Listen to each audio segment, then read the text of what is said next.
Olá, boa tarde a todos e bem-vindos a mais uma série de entrevistas, histórias de alumni. E nesta nova série, a primeira entrevista vai ser feita entre o professor Vasco Guerra, do Departamento de Física e Engenharia Superior Técnico, e o professor Nuno Loureiro, ex-aluno do curso e também foi investigador do UDF e neste momento é professor associado no MIT na área de Ciência e Engenharia Nuclear. A entrevista, como é usual, está dividida em duas partes. A primeira parte vão ser perguntas pelo moderador, professor Vasco Guerra, ao convidado, e na segunda parte portanto, perguntas da audiência e, portanto, não hesitem a usar os canais YouTube para fazer as vossas perguntas.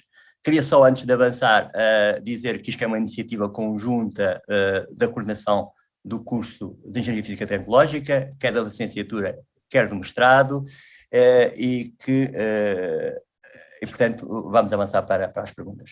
Obrigado. Vasco, quando quiseres. Boa tarde a todos, obrigado Elídio e obviamente obrigado ao Nuno por ter aceito aqui o desafio e a disponibilidade de estar aqui a conversar connosco. Antes de começar propriamente as perguntas, só fazer assim uma apresentação sumária de quem é que é o Nuno. Pronto, ele vem de Viseu, fez a secundária em Viseu, depois veio obviamente aqui para o técnico para o MEFT, que acabou em 2000, continuou a carreira académica, fez o doutoramento no Imperial College, em Inglaterra, em 2005, depois pós-doc em Princeton, em 2005-2007, depois regressa à Inglaterra no Callum Fusion como Research Fellow, portanto associado também a Oxford, e regressa ao técnico em 2009, onde está aqui connosco entre 2009 e 2015, no técnico e no IPFN, no Instituto de Plasma de Difusão Nuclear. É o líder do grupo de Teoria e Modelização de 2012 a 2015, partilhámos ali uns lugares no Conselho de Administração do IPFN nessa altura, e pronto, e então nessa altura vai para o MIT, onde está agora como professor associado. Está também no Departamento de Física, continua com uma atividade de Física dos Plasmas, estou só a dizer isso pelo comentário do Elídio, não é? da Física Nuclear, portanto o Nuno poderá explicar isso melhor exatamente, essa ligação aos dois departamentos, e tem imensos prémios, pronto, eu nem vou enumerá-los todos, portanto uma carreira distinta. Começando logo pelo Thomas Stix Award for Outstanding Early Career Contributions to Plasma Physics Research, que é um dos prémios mais importantes da nossa área, da Sociedade Americana de Física. Tem vários prémios como docente excelente no MIT já, prémio da National Science Foundation, enfim, não conto mais coisas por aí fora, portanto, só para colocar aqui o contexto, quem é a pessoa com quem estamos a falar, que é obviamente um amigo nosso, um colega nosso, mas que tem aqui uma carreira que podemos, no fundo, todos, como parte do BEF, orgulhar-nos um bocadinho, não é? É o mérito do Nuno, mas ficamos obviamente contentes, não é, por ver as pessoas com este tipo de percurso. Portanto, a primeira questão era a mais básica de todas, não é? Portanto, estás a fazer o secundário, lá longe, aqui da capital, não é? Quando é que percebes que querias estudar Física e depois porquê vir para o técnico nessa altura? Obrigado, Elídio e Vasco, pela introdução. Obrigado pelo convite também. Portanto, sim, eu nasci em Viseu, cresci em Viseu, fiz lá a escolaridade toda até ir para o técnico e, não sei, eu cerca do 9º ano eu comecei a interessar-me por Física e não tinha ninguém perto de mim que fosse cientista, portanto os meus pais eram Humanidades, ou Letras, ou Direito, e os amigos também, portanto não havia assim nenhuma referência científica próxima, mas eu acho que aquilo que fez de facto uma grande influência na minha vida foram os livros da Gradiva, que começaram a surgir na altura, que faziam o trabalho de divulgação científica que era, ao qual eu tinha acesso. Comecei a ler os clássicos, não é? Na altura o livro do Stephen Hawking tinha acabado de sair e essas coisas todas, e aquilo criou em mim alimentou o fascínio que eu já sentia pela física. Mas também há uma frustração porque havia um grande contraste entre aquilo que eu lia nesses livros e depois a física que eu estava no secundário, né? Porque uma pessoa tem que aprender a andar antes de poder ver, não é? Portanto, aquilo que estávamos a aprender no secundário não era nada a ver com aquilo, não tinha nada a ver com aquilo que eu lia nos livros. Portanto, eu acho que esse contraste alimentou o meu desejo de aprender mais física, de forma a que eu pudesse saber o suficiente para perceber de facto o que é que esses livros falavam. E, portanto, aí tornou-se, se calhar, uma escolha natural querer continuar a estudar física e nesse contexto, a única opção que me parecia sensata era sem desprimor para nenhum outro curso, a opinião que me parecia mais interessante era ir para o técnico. Estudar física e pronto, foi isso que eu fiz. Bom, depois vens então aqui parar a Lisboa, não é? Ao técnico, é assim uma instituição grande, nem toda a gente se adapta imediatamente, não sei como é que foi a tua experiência, se foi assim uma coisa que levou algum tempo, se passou por crises ou não, se foi tudo fácil. Não foi, portanto a minha experiência nos primeiros 2 anos não foi particularmente positiva. Portanto, eu era de facto um rapaz da província, não é? Viveu para a cidade grande e, portanto, esses primeiros 2 anos foram anos de adaptação, nem sempre fácil. Portanto, sei que fiz mais viagens a Viseu do que é possível justificar, dada a distância, e na altura era de autocarro, portanto, as coisas demoravam. E, portanto, acho que é interessante dizer isso, admitir isso, que esses primeiros... Claro, portanto, não foi só a adaptação a uma cidade diferente, e viver sozinho, né, fora de casa dos pais pela primeira vez, mas também, de repente, uma pessoa está num meio em que está rodeado de pessoas colegas extraordinários, né, muito inteligentes, e isso, ao mesmo tempo que é estimulante, também causa alguma ansiedade, que eu acusei, certamente. Portanto, esses primeiros anos foram difíceis com essas adaptações, com ambos tipos de adaptações. Pronto, depois, passado o 2º ano, acho que as coisas começaram a compor-se um pouco mais, de ambos pontos de vista, e depois aí começou a correr melhor. Sim, aquela pergunta que eu se calhar não devia fazer, mas chegaste a pensar desistir ou não? Ou isso nunca teve em cima da mesa? Não. Isso nunca esteve em cima da mesa. Acho que isso também tem a ver, se calhar, um pouco com personalidade, não é? Não, isso nunca passou pela cabeça, mas acho que houve momentos em que poderia ter passado e não seria estranho se tivesse passado. Ok, pronto, depois aqui dentro, então, ao passar esses 2 anos assim um bocadinho mais complicados, não é? Começas a encontrar o teu caminho, portanto, a pergunta a seguir, semelhante à anterior, não é? Que é quando é que começas a encontrar aquilo que querias estudar mais a fundo, não é? Neste caso, a física dos plasmas, quando é que há ali um momento, ou como é que é esse caminho que te leva a enverdar por essa escolha? Imagino que quando entraste aqui não vinha já com a ideia que quero fazer física dos plasmas. Não, de todo. Essa é uma excelente pergunta, eu não sei se tenho uma boa resposta. Portanto, na altura o curso era de 5 anos, né? E os primeiros 2 anos tinham-se fundações. O terceiro ano era um ano particularmente difícil, tinha várias cadeiras complexas, né? Mecânica quântica 2, por exemplo, coisa que era uma famosa que havia. Mas ao mesmo tempo era uma altura em que se começava a aprender física mais a sério, né? Portanto, também tinha essa parte estimulante. Eu acho que no final do 3º ano tornou-se claro para mim que eu gostava muito de física teórica, mas também gostava de áreas em que essa física teórica pudesse ter uma aplicação iminente a problemas da sociedade.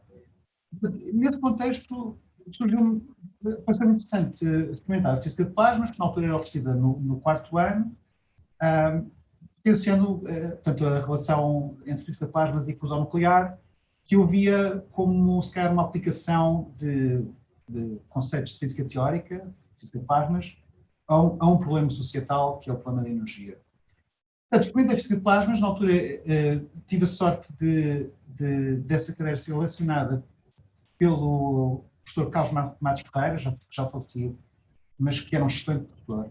Portanto, fiquei apaixonado, adorei a cadeira que ele deu, a maneira como ele dava, fantástico. Portanto, a partir daí tornou-se óbvio o que é que eu queria fazer a seguir. Sim, depois, pronto, continuando daí para a frente, não é? Tu acabas, vais começar a tua internacionalização, pronto, fazer daí o caminho pelo mundo.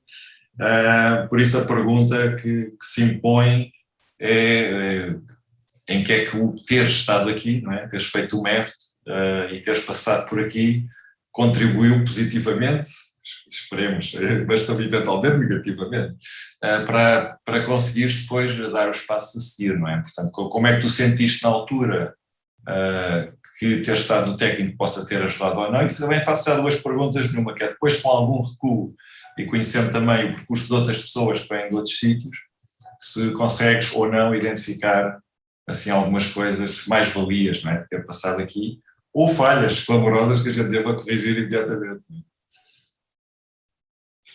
Ok.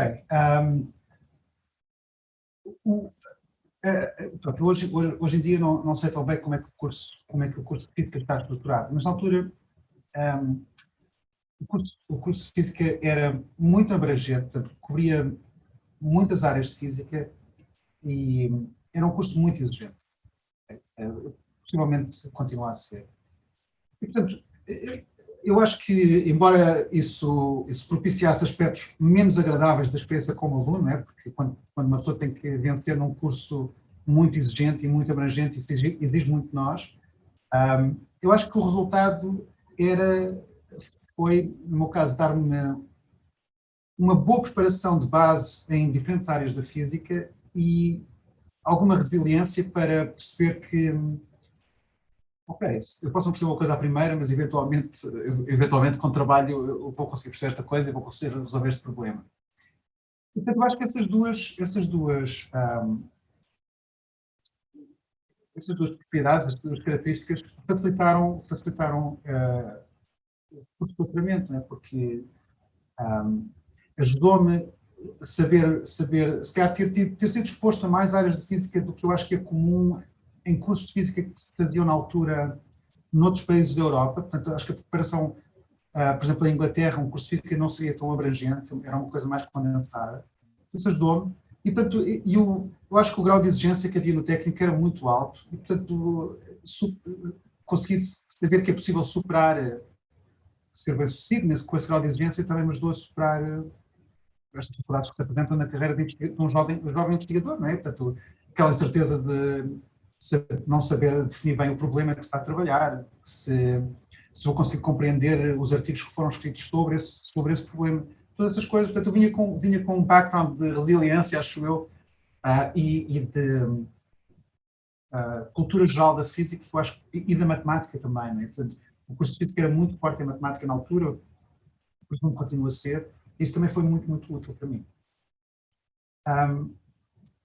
Desculpa, Baco. Portanto, não sei se respondi a todas as perguntas que me tinhas feito ou se deixar alguma coisa. Não, respondeste mais ou menos, haverá uma que eu depois voltarei a seguir numa variante, se calhar, se ainda tivermos tempo, mas acho que sim, agora para o ponto em que estamos, acho que sim. Mas eu vou pegar aí no aspecto que tu referiste, que é essa questão da formação um bocadinho mais horizontal, não é? Um bocadinho menos especializada.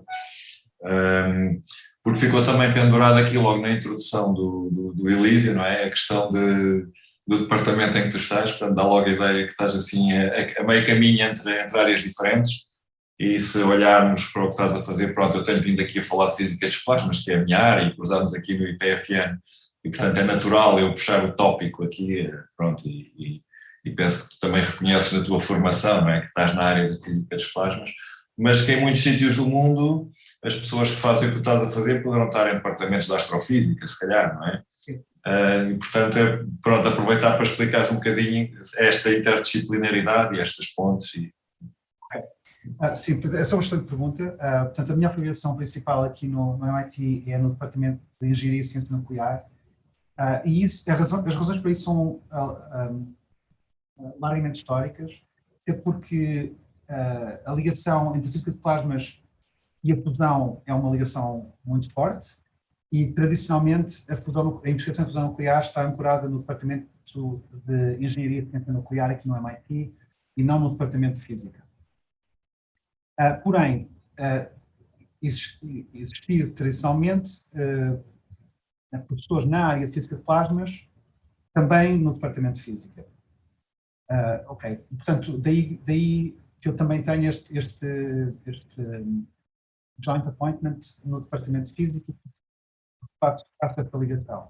Mas tem mais a ver com o historial da instituição do que tem a ver com o tópico em si.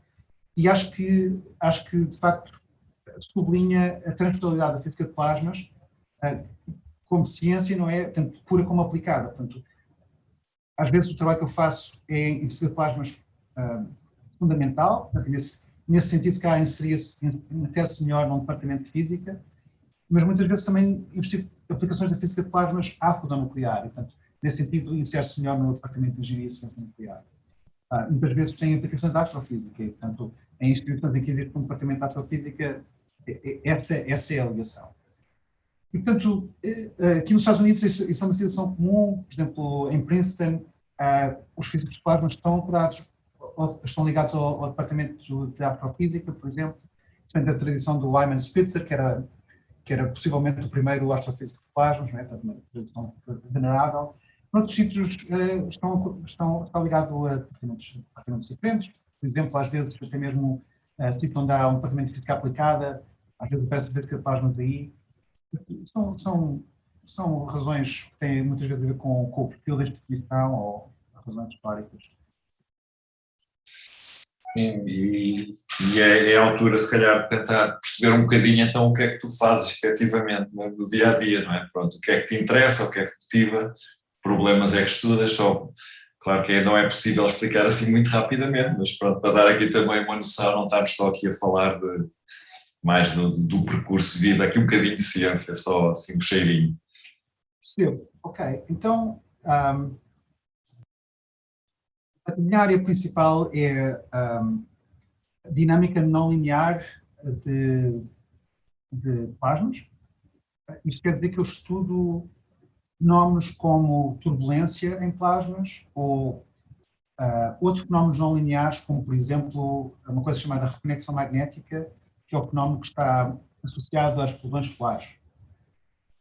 Muitas vezes estes tópicos tocam-se, interferem um com o outro. Por exemplo, uma das minhas áreas de atividade mais dinâmica nos últimos 3 ou 4 anos tem sido ligar estes dois tópicos e perceber como a reconexão magnética afeta a turbulência em plasmas. E outras vezes não tem assim tanta ligação. Portanto, às vezes estuda-se uma coisa, às vezes estuda-se outra. Portanto, fundamentalmente, os problemas que me interessam têm a ver com como a turbulência influencia os meios em que ela existe. Não é? Por exemplo, isto tem aplicações no vento solar, que é um vento, literalmente, que vem do Sol constantemente e que permeia todo o sistema solar. Esse vento é turbulento, as suas propriedades são medidas por satélites que estão em órbita, e a gente tenta compreender um pouco a dinâmica desta turbulência para perceber como é que o Sol funciona, como é que a atmosfera solar funciona, como é que a interação entre o vento solar e a atmosfera da Terra funciona. Isso é uma aplicação. Mas, por exemplo, existe a turbulência nos reatores de fusão nuclear, que é um dos principais problemas que temos que resolver para que as experiências de fusão nuclear sejam bem-sucedidas. Portanto, o meu trabalho insere-se um pouco nestes contextos todos, dependendo do dia da semana, trabalho numa coisa ou noutra, conforme me interessa mais ou menos. Uma coisa que está a surgir recentemente tem pouco a ver com isto, é uma direção nova para mim, que é tentar perceber como computação quântica se pode aplicar a resolver problemas em física de plasmas. Isto tem a ver com... portanto, física de plasmas, os problemas são muito difíceis computacionalmente de resolver, requerem grandes recursos computacionais. Portanto, é normal que a nossa comunidade esteja constantemente à procura de novas técnicas computacionais ou novos paradigmas computacionais para resolver certos problemas. E a computação quântica prefigura-se como tem potencial disruptivo, potencialmente, não é? para alterar a maneira como nós resolvemos problemas em computadores. Dito isto, não é nada óbvio como é que uma pessoa usa computadores quânticos para resolver as equações tradicionais da física de plasmas, que não são quânticas, são equações não lineares, muito complexas. Portanto, tenho trabalhado um pouco nisso, é uma área da minha investigação que está a crescer, é uma coisa nova, eu não sabia nada de computação quântica até há 2 anos e agora também não sei muito ainda, mas estou a tentar aprender, é muito interessante. E pronto, ficou aqui implícito desde o teu gosto pessoal logo na altura do curso que já referiste e agora porque estás a referir também do trabalho que estás a fazer, pronto, trabalhas essencialmente em teoria e simulação numérica, de todos estes, no fundo a ferramenta que utilizas para estudar todos estes mecanismos, estes fenómenos que descreveste é essencialmente não é teoria e simulação numérica. Sim, exatamente. Desculpa. É por isso a pergunta, a pergunta é só também na tal ligação à aplicação prática, não é? Pronto, como é que tu depois, se é que fazes essa ligação, portanto, se interages essencialmente com outras pessoas que fazem teoria e simulação numérica, como é que vais validando ou não as teorias e as simulações, portanto, se há uma ligação ou não às observações, como é que se processa depois essa segunda parte do trabalho? Essa pergunta não tem uma resposta simples, tem várias respostas, algumas são mais divertidas que outras. Portanto, às vezes aquilo que eu faço está tão removido do problema prático em si que as simulações numéricas são a validação da teoria, no sentido em que... ok, vou tentar explicar isto melhor. O problema que nós tentamos resolver são problemas não lineares e, portanto, não são o tipo de problemas em que uma pessoa consiga resolver nada exatamente, não é? Tu tens páginas e páginas de equações, mas não existe nenhum sinal de igual em lado nenhum. São estimativas educadas sobre como é que a turbulência funciona e tu usas a tua intuição e ingredientes que tu sabes. Portanto, isso é uma série de passos lógicos guiados pela tua intuição e pela plausibilidade, se quiseres, que levam de um extremo ao outro. Isto não é diferente de fazer teoria de turbulência em geral, já o próprio Kolmogorov, as suas ideias de turbulência são deste género, são estimativas deste género. Isto é um processo e, como nós temos uma consciência, temos a certeza que nenhum destes passos é 100% seguro, não é? Portanto, tu queres constantemente certificar que as tuas aproximações estão corretas, que fazem sentido. E é aí que as simulações numéricas aparecem e são muito, muito importantes, porque as simulações numéricas, em princípio, não fazem nenhuma dessas aproximações, portanto, é o primeiro teste. Portanto, quando as teorias passam esse teste, é uma vitória.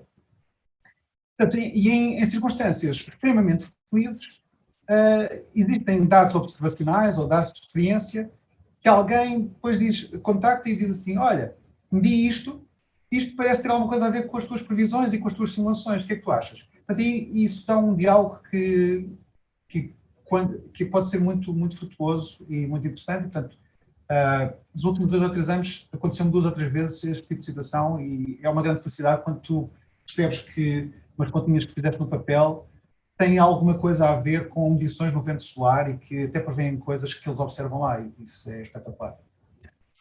E assim, de certa maneira, portanto, as simulações numéricas tanto são uma ferramenta teórica como uma espécie de laboratório, não é? É quase como se fosse uma experiência, não é? Sem dúvida. Portanto, as simulações numéricas que a comunidade faz hoje em dia tornaram-se um quarto pilar, se quiseres, da maneira como se faz física hoje em dia, na teoria, tens observações, experiências, simulações. Ok, pronto, nós estamos aqui a chegar ao fim do nosso tempo, por isso eu acho que ia fazer uma última pergunta, que é uma pergunta que eu não é que preocupa, que me interessa sempre com pessoas que têm experiência internacional, desde os alunos de mestrado até os colegas que vão para fora. Portanto, tu estiveste aí por vários sítios, todos, qual deles o mais impressionante que os outros, não é? Portanto, o Imperial College, Princeton, Oxford, agora o MIT, portanto, passaste por muitos sítios, estás a visitar também outros laboratórios, viste a maneira de funcionar e tiveste cá no técnico também, não é? Por isso a pergunta que vinha pendurada da outra que não respondeste completamente há bocadinho, portanto, por isso é que eu referi, é exatamente essa, que é, sabendo que nós, enfim, estamos em Portugal no contexto que temos, não é? Nem bom nem mau, é o que é, portanto temos capacidade de fazer coisas boas, mas não nos podemos comparar em termos de infraestrutura, não é, de recursos com estas universidades e estes laboratórios que acabámos aqui de referir.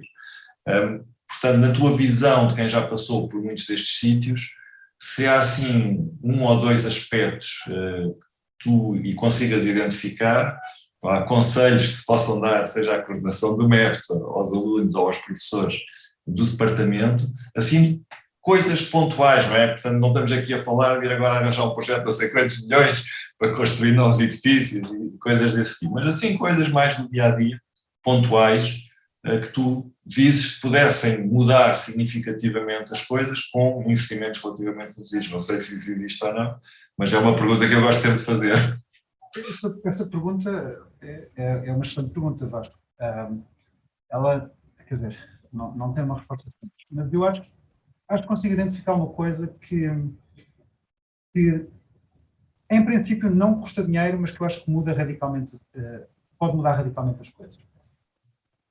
Acho que é importante percebermos que os alunos portugueses não são melhores nem piores que os alunos do MIT, são iguais, existe uma distribuição. Okay? Existe uma distribuição, existem alunos espetaculares, existem alunos que não são tão bons, existe uma média, okay? Mas, portanto, os alunos portugueses têm um potencial enorme, não é? Como têm os alunos de outro país qualquer. O que é importante perceber é que a instituição deve potenciar os alunos em vez de os impedir ativamente ou subjetivamente de alcançar esse potencial. Portanto, eu acho que quando uma pessoa tenta construir uma instituição em que a prioridade máxima é conseguir que os alunos e os investigadores e os professores, não é, trabalhem sem serem impedidos de trabalhar e de fazer o seu melhor, acho que isso resolve muitos problemas e, inclusivamente, permite chegar mais longe com pouco dinheiro. Acho que foi uma lição que eu fui aprendendo ao longo dos anos, mas que nunca foi tão óbvia como aqui no MIT. Aqui no MIT o sistema está completamente estruturado para que eu possa basicamente fazer investigação constantemente, okay? Sem que eu tenha que me distrair com nenhumas outras coisas. Não é exatamente assim, mas é quase assim. Okay? Portanto, eu acho que isso faz muita diferença para mim, faz muita diferença para os meus colegas, faz muita diferença para os alunos, né? em que o sistema que está montado potencia as suas capacidades intelectuais em vez de fazer o contrário. Eu não estou a dizer que em Portugal seja o contrário, mas acho que é uma coisa que é possível melhorar, não requer assim tanto dinheiro. Acho que é uma reestruturação mental mais que outra coisa. Muito obrigado, Nuno. Cumprimos aqui o tempo que tínhamos, ou utilizamos o tempo que tínhamos disponível. Isso eu vou passar agora então a sessão, o controle da ação para a Patrícia e para o Pedro, para as questões da audiência, e continuam a discussão então comigo. Boa tarde, professor Nuno. Boa tarde, professor Vasco. Tenho uma pergunta do Rodrigo Simões. Quais são as principais diferenças que nota entre o ensino IST e o ensino MIT? Que aspectos é que os alunos e docentes de LEFT-MEFT poderiam adotar para aproveitarem melhor o ensino técnico? Ok, essa pergunta assume que o ensino no MIT é melhor que o ensino técnico. Eu não sei se isto é verdade. Okay? Em todo lado existem bons professores e maus professores. E, na minha experiência, uma cadeira é bem dada ou mal dada. A mal dada é largamente uma função do professor mais do que outra coisa qualquer. Dito isto, existe aqui muito uma cultura do flipped classroom, a sala de aula invertida, em que algumas pessoas adoptam com muito sucesso, e que promove que o ensino seja liderado pelo aluno mais do que ser uma coisa expositiva em que o professor ensina no quadro. Portanto, o exemplo típico é este. Na sala de aula vamos resolver um problema, ok? E isso implica que os alunos leiam coisas ou estudem coisas antes de chegarem à aula, e depois, quando chegam à aula, nós vamos falar sobre esse problema e vamos resolver este problema. Okay? Há imensos exemplos disto. Isto é um exemplo de uma sala de aula invertida em que, na sala de aula convencional, os alunos não estudaram nada, sentam-se, eu vou para o quadro, explico tudo no quadro, está feito, né? Vai tudo para casa e estuda. Portanto, esta maneira funciona bem para algumas cadeiras, talvez não para todas, implica trabalho de casa antes da aula e, às vezes, consegue que os alunos estejam mais engaged, mais empenhados na sua própria aprendizagem e, se calhar, responsabiliza mais os alunos pela própria aprendizagem. Né? Não sei se isto responde à pergunta do Rodrigo, mas...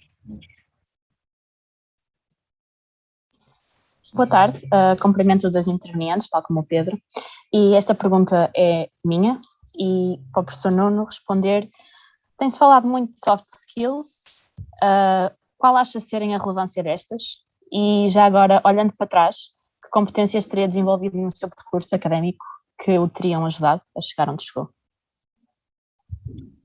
Ok, soft skills. Eu defendo que é muito importante em formações técnicas e científicas que exista uma componente daquilo que se chama soft skills, embora eu tenha algumas dúvidas às vezes sobre como essa componente é implementada. Existem várias interpretações da noção de soft skills, algumas parecem mais interessantes do que outras. Se calhar convém explicar com mais detalhe. Por exemplo, eu acho muito importante que um engenheiro hoje em dia tenha uma formação em ética. Penso que é sempre importante, mas não se falava nisto antes. Mas ética para a ciência, ética para a engenharia, acho que é uma coisa absolutamente fundamental. Deve existir. Nós não devíamos formar engenheiros que não tenham noções básicas de ética, porque o resultado está à vista. Né? Portanto, hoje em dia, uma pessoa lê sobre notícias sobre Big Tech, etc. Nós estamos a ler notícias sobre a ética e a responsabilidade das pessoas que estão no state of the art da tecnologia, a responsabilidade que essas pessoas têm para com a sociedade. Né? Portanto, as noções de ética fortes são muito, muito importantes. Algumas questões são óbvias, outras não são tão óbvias, é para isso que as pessoas estudam ética. Né? Acho que é interessante uma pessoa saber falar em público, dar uma apresentação. Não sei se acho que deve haver uma cadeira sobre skills de apresentação ou coisa assim desse género. Isso aí parece-me uma coisa que uma pessoa pode talvez aprender organicamente ou treinar com os alunos. Não sei até que ponto é que isso devia fazer parte de um currículo de física ou de engenharia obrigatoriamente. Acho que há áreas mais interessantes para uma pessoa passar o seu tempo que têm a ver com humanidades ou com filosofia ou com estender a nossa cultura geral. Portanto, é nesse sentido que eu compreendo a questão de soft skills e é nesse sentido que eu digo que eu acho que é muito importante.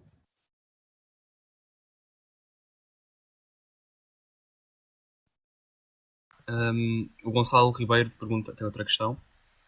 Diz, referiu que o curso tem uma formação bastante completa e o LEFT possui saídas variadas. Como explica que uma formação em física pode ser tão útil em áreas que não estão diretamente ligadas a esta? Essa é fácil, ok. Então, pronto, porque em física uma pessoa aprende fundamentalmente a pensar, não é? E eu acho que esta habilidade de raciocínio e a capacidade de construir argumentos lógicos é útil em qualquer área. Portanto, basicamente, o curso de LEFT era sobre isso, era uma pessoa desenvolver as suas capacidades de raciocínio, conseguir argumentar de uma forma lógica, racional, e passava 5 anos a aprender isto, não é? Cadeiras diferentes, sendo de coisas especificamente diferentes, mas a maneira como constrói o teu raciocínio é essa. Portanto, isto são, aliás, vê-se, não é? Que tantos alunos do nosso curso e de outro curso de física pelo mundo fora acabam com carreiras que não têm nada a ver com física, mas que são carreiras que exigem este tipo de raciocínio, este tipo de coerência lógica e de articulação de raciocínio. É assim que eu interpreto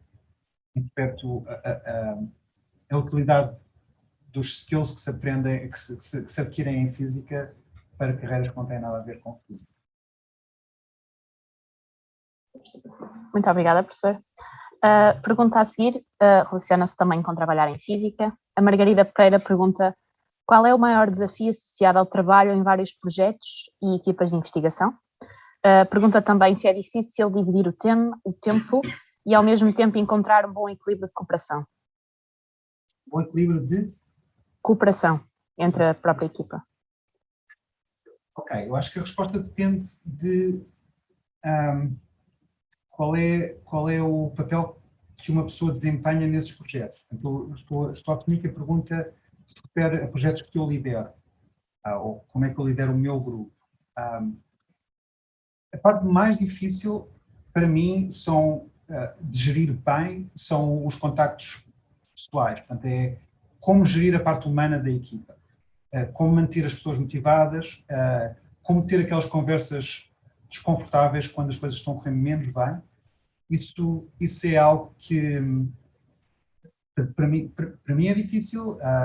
Eu não sei se tenho o treino certo para fazer esse tipo de coisa. Portanto, vou aprendendo com a experiência, mas se calhar beneficiaria de ter um treino mais profissional nesses assuntos. Aprendi ao longo do tempo que as conversas desconfortáveis, quanto mais tempo se evitam, a pior se tornam. E, portanto, quando uma coisa não está a correr bem, as pessoas devem falar sobre isso o mais cedo possível, em vez de esperar muito tempo, porque isso tende a correr mal. A parte científica é fácil, é gira, isso é a parte melhor do meu dia, é discutir ciência com o meu grupo e com as pessoas com quem eu trabalho. O que eu gosto mais é de estarmos aqui no meu gabinete a discutir ideias no quadro, mas essa parte é gira. Mas a parte da gestão mais human resources, que é recursos humanos de gerir equipas, essa é a parte que eu acho que é mais complexa. Obrigado, professor. Eu, por acaso, tenho uma questão também, que é se sente dificuldade em dividir a vida profissional com a vida pessoal, trabalhando na investigação, etc. Posteriormente disse que não sinto dificuldade. Sinto dificuldade. Sinto menos agora do que sentia há 10 anos atrás. Portanto, o facto de se calhar agora ter uma posição permanente, não é? Permite-me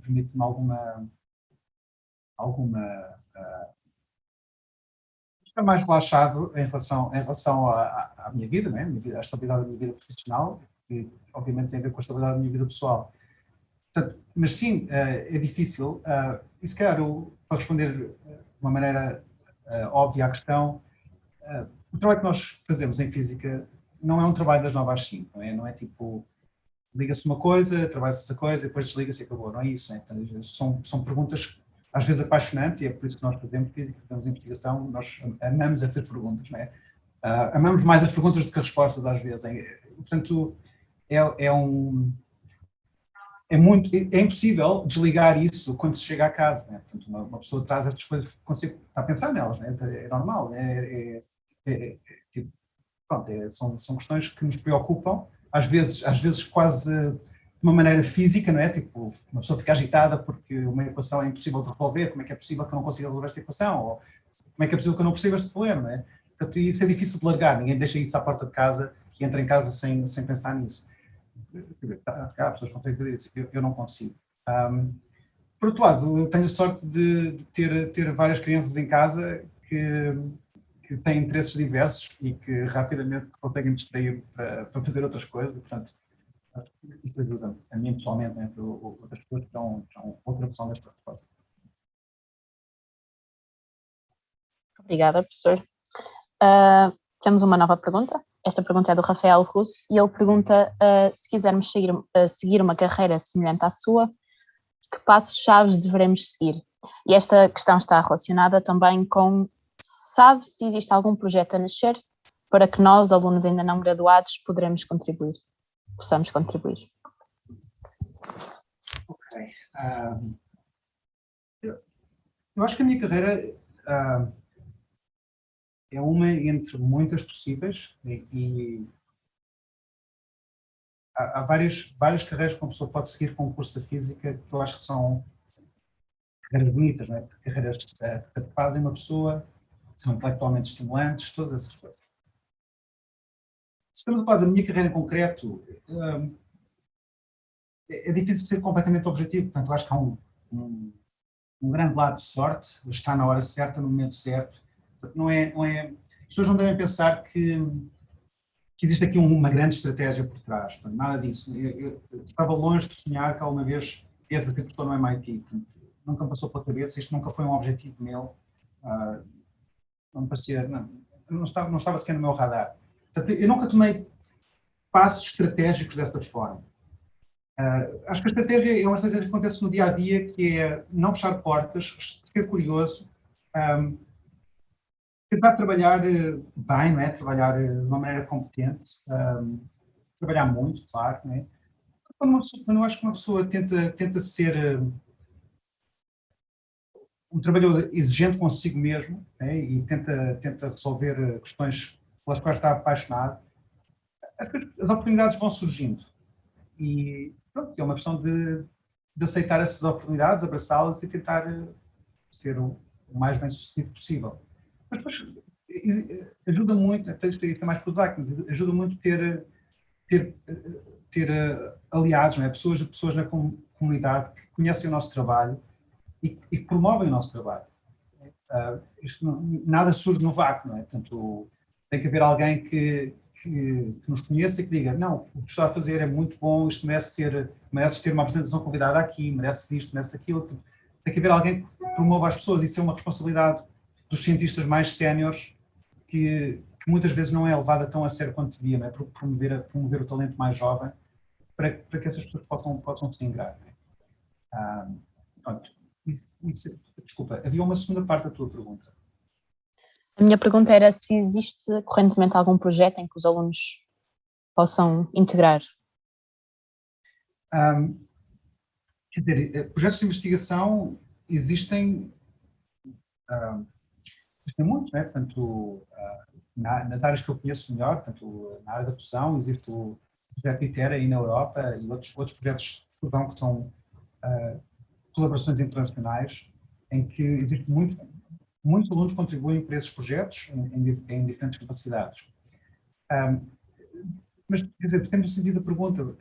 Muitos investigadores no técnico fazem trabalho espetacular e se calhar adorariam ter um aluno como vocês ajudá-los na sua investigação. E acho que isso é uma maneira mais direta de uma pessoa integrar um problema de investigação e começar a trabalhar, de facto, em investigação em problemas que são o estado da arte, né? Portanto, acho que os recursos que são necessários para isto é um telefonema ou um e-mail ou bater à porta de alguém e dizer, olha, gosto de investigação, olha para os seus artigos, parece-me interessante, posso trabalhar consigo. Acho que a maior parte das pessoas cá vai dizer que sim. Obrigado, professor. O Rafael Gonçalves tem ainda outra questão, uma clássica. Qual é a melhor e pior lembrança do curso e vida académica? E também pergunta o que é que recomenda a alguém que pretenda seguir a mesma área. A melhor e a pior lembrança do curso. A melhor e a pior lembrança do curso. A melhor lembrança do curso são os amigos que eu fiz no meu curso e, portanto, aquele espírito de camaradagem que construí com esses alunos, que ainda hoje são meus amigos, não é? Meus amigos, muito isso. São amizades forjadas na frente de guerra, não é? E essas são muito giras. E a lembrança do curso? Essa é mais difícil, a pior lembrança do curso. Sei lá, eu chumbei a várias cadeiras, essas não foi bom, não foi fixe. Portanto, essas partes não foram, se calhar não me lembro dessas partes com tanto carinho. Acontece, não é? Acontece, uma pessoa tenta superar essas coisas da melhor maneira. Já agora, a que cadeiras é que chumbou, se não for indiscrição? Quer dizer que eu chumbei? Deixa eu ver. Se calhar, espera. Eu se calhar não chumbei nenhuma cadeira, mas tive má nota no exame e depois as coisas compunham-se, porque havia também o peso de trabalhos de carga, não sei o quê, e lá passava. Claro, tinha uma cadeira que eu acho que foi particularmente má para mim, que era Teoria dos Circuitos e Fundamentos de Eletrónica. Isto foi o pior exame que alguma vez tive na minha vida. Foi muito má. Culpa minha, não. O professor era bom, não. Eu confessionava aquilo, sabe? Não me dediquei o suficiente. Acontece. Essa parte não é tão favorável. Agora, a segunda parte da pergunta era seguir uma... A segunda pergunta acho que já tinha sido feita, foi erro meu. Ok. Peço desculpa. Perguntem qual foi a cadeira que ele mais... Qual é que foi a cadeira que mais gostou? Cadeira que eu mais gostei? O que mais gostei? O que mais gostei? Boa pergunta. Eu gostei muito de relatividade e cosmologia, que era dada pelo professor Barbosa Henriques. Não? Não? Acho que sim. Esse cadeira era espetacular. Ele é um excelente professor, eu adorei. Gostei muito dessa cadeira. Física de plasma já mencionei também, foi uma cadeira que eu gostei muito. Houve outras, com certeza. As duas ficaram na memória, eram particularmente boas. Técnicas matemáticas da física, pelo professor Rui de Leão, era fantástico. Ele era um excelente professor. Obrigada, professor. Esta pergunta é mais uma vez minha. Tem-se falado muito a propósito da sustentabilidade de energias verdes e assim, e já que o professor está envolvido na física de plasmas e até de fusão nuclear, diria, qual prevê ser o impacto da fusão nuclear futuramente nesta substituição para as energias verdes? Boa pergunta. Muito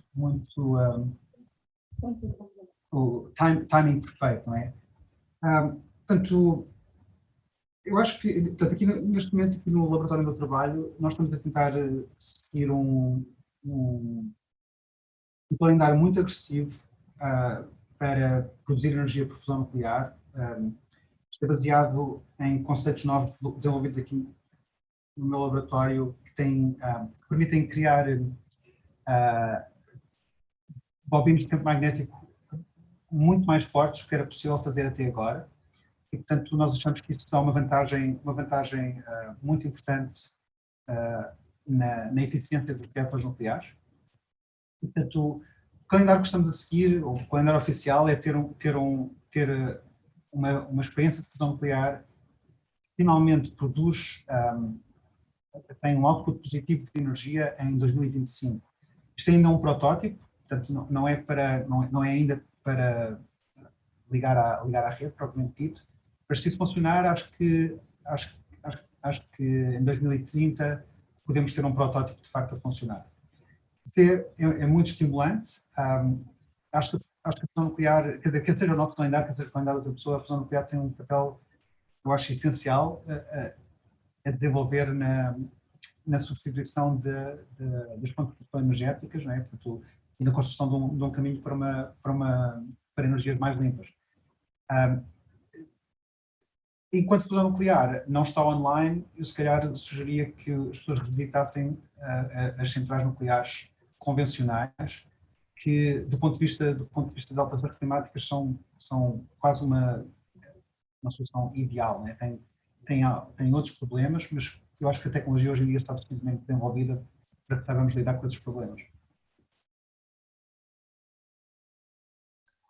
E na sequência disso, professor, qual diria serem as rédeas que estão a puxar para trás a energia nuclear?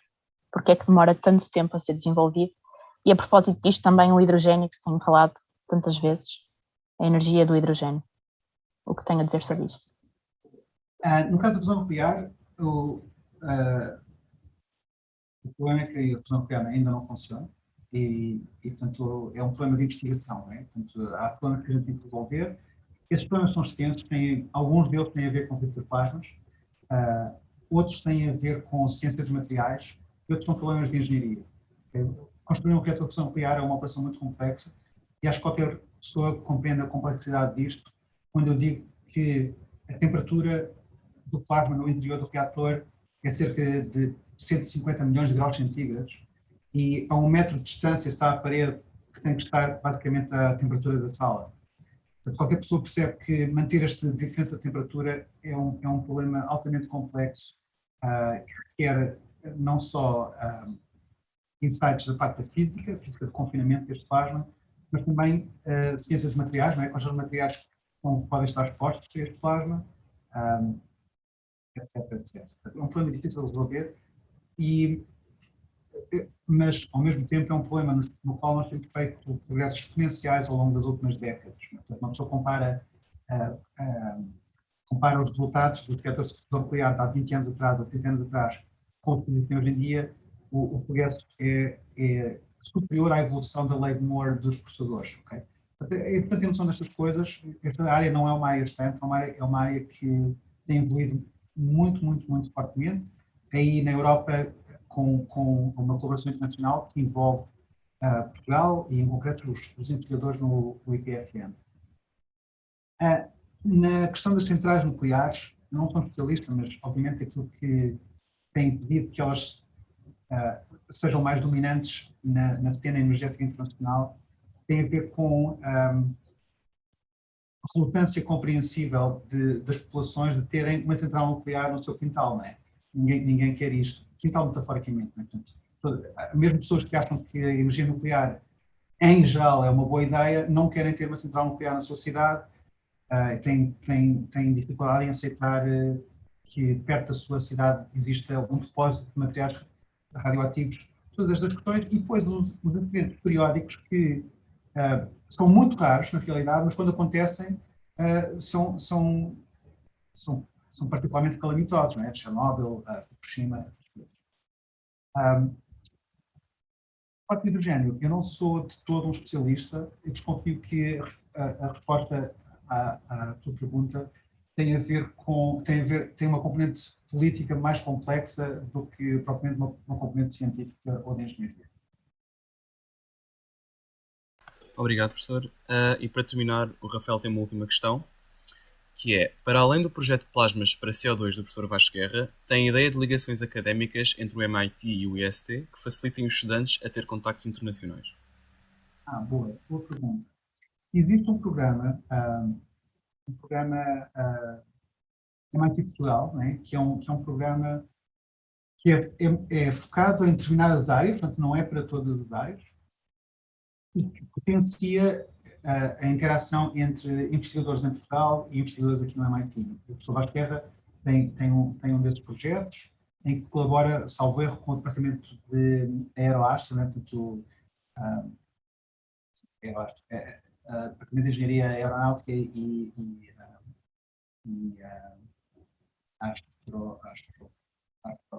astronáutica, suponho. Departamento de Aeroastro, ninguém sabe para que é o astro. Enfim, portanto, existe isso. Portanto, essa é uma das maneiras. Depois existem outras maneiras que são menos formalizadas, mas existem aqui no MIT uns projetos que permitem que investigadores do MIT lancem projetos de investigação com investigadores em qualquer parte do mundo. Não é muito dinheiro, mas é dinheiro que potencia essas viagens para trazer cá as pessoas. Normalmente os projetos surgem de maneira orgânica, não é? Existe aqui um investigador que está relacionado com um investigador em Portugal, por exemplo, e as coisas vão crescendo dessa maneira. Mas às vezes também são promovidos por alunos, não é? Portanto, alunos que já estão a trabalhar em investigação e têm algumas noções do problema que estão a resolver e querem estabelecer uma colaboração que faz sentido científico com uma pessoa de cá. Portanto, aí mandam um e-mail, às vezes as coisas surgem dessa maneira, de uma maneira muito espontânea.